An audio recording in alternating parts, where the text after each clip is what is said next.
Assalamu alaikum wa rahmatullahi wa barakatuhu, j'espère que vous allez bien.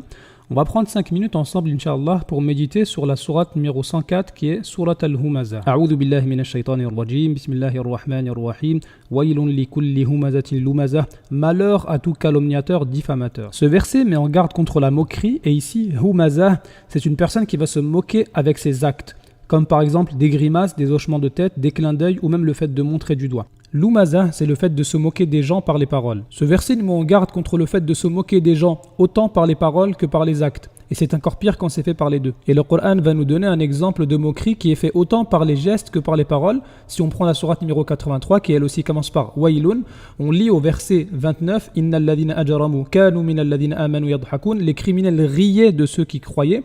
Wa idha marru bihim yataramazun. Et passant près d'eux, ils se faisaient des oyades. Wa idha anqalabu ila ahlihim anqalabu fakihin. Et retournant dans leur famille, ils retournaient en plaisantant. Wa idha ra'awhum qalu inna ha'ula'i ladallun. Et les voyants, ils disaient, ce sont vraiment ceux-là les égarés. On a vu également dans Surat al-Masad, la sourate 111, que Abu Lahab et sa femme se moquaient et calomniaient le prophète alayhi salatu wassalam. L'islam nous met donc en garde contre les péchés induits par la langue, qui peuvent être autant la moquerie que les mensonges, les médisances et les calomnies. Et justement, le prophète alayhi salatu wassalam nous indique que ce qui conduit le plus à l'enfer et ce qui conduit le plus à la perte, ce sont les péchés liés à la langue. Et justement, quand on regarde dans la sourate précédente, Allah nous dit que innal insan lafi khusr, l'être humain il est en perdition, sauf illa alladhina amanu wa amilus salihat, ceux qui croient et accomplissent les bonnes œuvres, wa tawasaw bil haqqi wa tawasaw bis sabr, et s'enjoignent mutuellement la vérité et donc non pas le mensonge. Verset d'après, alladhi jama'a malan wa addadah, qui amasse une fortune et la compte. Donc non seulement la personne va faire du mal à autrui par ses gestes et ses paroles, mais aussi par son avarice, car l'injustice conduit à l'injustice. Wala tuti' kulla hallafin mahin hammazin masha'in binamim manna'in lil khayri mu'tadin athim. Ce verset blâme donc la personne qui compte trop son argent. Ici, wa addada, c'est le fait de compter avec excès, avec exagération. On aime tellement son argent qu'on est prêt à tout pour ne pas le perdre, quitte même à faire des injustices, comme la tricherie, comme on le voit dans Wailun lil mutaffifin, ou bien comme l'avarice envers le pauvre et l'orphelin, comme on le voit dans la sourate 107. Ara'ayta alladhi yukadhibu bid-din, fadhalika alladhi yad'u al-yatim, wa la yahuddu ala ta'amil miskin, ou bien encore dans sourate al-Fajr. كلا بل لا تكرمون اليتيم ولا تحاضون على طعام المسكين وتأكلون التراث أكلا لما وتحبون المال حبا جما. Et le fait de trop aimer son argent conduit à une autre injustice, comme on le voit dans le verset d'après.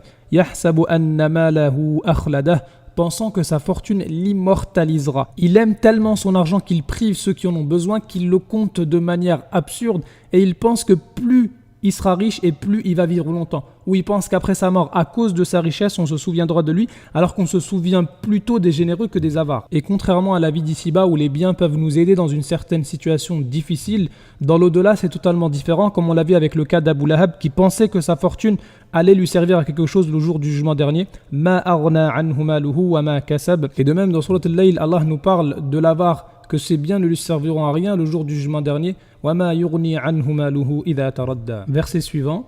كَلَّا لَيُنْبَذَنَّ فِي الْحُطَمَةِ وَمَا أَدْرَاكَ مَا الْحُطَمَةِ نَارُ اللَّهِ الْمُوقَدَةِ. Mais non, il sera certes jeté dans la hutama. Et qui te dirait ce qu'est la hutama? Le feu attisé d'Allah. Et très souvent dans le Coran, lorsqu'Allah parle de l'exagération des hommes pour les biens, juste après il y a une menace soit de l'enfer ou du jour du jugement dernier. Par exemple, ma aghna anhu maluhu wa ma kasab sayasla naran dhata lahab, ou bien alhaakum at-takathur hatta zurtumul maqabir, ou bien wa innahu li hubbil khayri la shadid afala ya'lamu idha bu'thira ma fil qubur, ou encore wa tuhibbuna al-mala hubban jamma kalla idha dukkatil ardu dakkan dakka. Car en craignant le jour du jugement dernier, en craignant l'enfer, la personne pourra se détourner de cet amour excessif vis-à-vis de ses biens. Et ici, al-hutama, c'est un des noms du feu. C'est un feu qui brise, qui écrase. Ce même nom est utilisé par exemple lorsque les fourmis ont eu peur que Sulayman les écrase. La yahtimannakum Sulayman. Et donc là c'est un châtiment vis-à-vis de la personne, de même qu'elle insultait, calomniait, se moquait des gens, qu'elle écrasait les gens, elle sera elle-même écrasée par le feu. Car chaque personne est rétribuée selon ses actes, ou bien dans l'au-delà, ou bien même ici-bas, comme on le voit dans la sourate d'après avec Abraha et son armée d'éléphants qui ont été écrasés par des oiseaux. Verset d'après, allati tattali'u 'ala al-af'idah. Donc le feu qui monte jusqu'au cœur. Et pourquoi le cœur? Car c'est le lieu des mauvaises actions. Et donc cette personne-là avait misé sur ses biens plutôt que sur un cœur saint. Et justement ce qui est utile le jour du jugement dernier, ce n'est pas les biens mais un cœur saint. Yawma la yanfa'u malun wala banun illa man ata Allah biqalbin salim. Verset d'après, innaha alayhim mu'sadah c'est-à-dire le feu se refermera sur eux. Cette personne aimait tellement ses biens qu'elle a fermé la porte aux autres, et bien de même l'enfer se refermera sur lui. Et dans une autre sourate, Allah détaille à qui cette personne elle a fermé la porte. On peut regarder par exemple dans sourate Al-Balad, la sourate numéro 90, Yaqulu ahlaktu malan lubada, et plus bas, falaqatahama al-aqaba wa ma adraka ma al-aqaba. Or, il ne s'engage pas dans la voie difficile, et parmi la voie difficile, c'est le fait de donner aux pauvres et aux orphelins. Aw it'amun fi yawmin dhi masraba yatiman dha maqraba aw miskinan dha matraba. Et donc de même qu'il a fermé la porte aux autres, eh ben l'enfer se refermera sur lui. Walladhina kafaru bi ayatina hum ashabul mash'amah alayhim narun mu'sada. Et le dernier verset, fi amadim mumaddada, en colonne de flammes étendues. Et de même que cette personne-là fermait la porte et rassemblait beaucoup son argent, wa addada,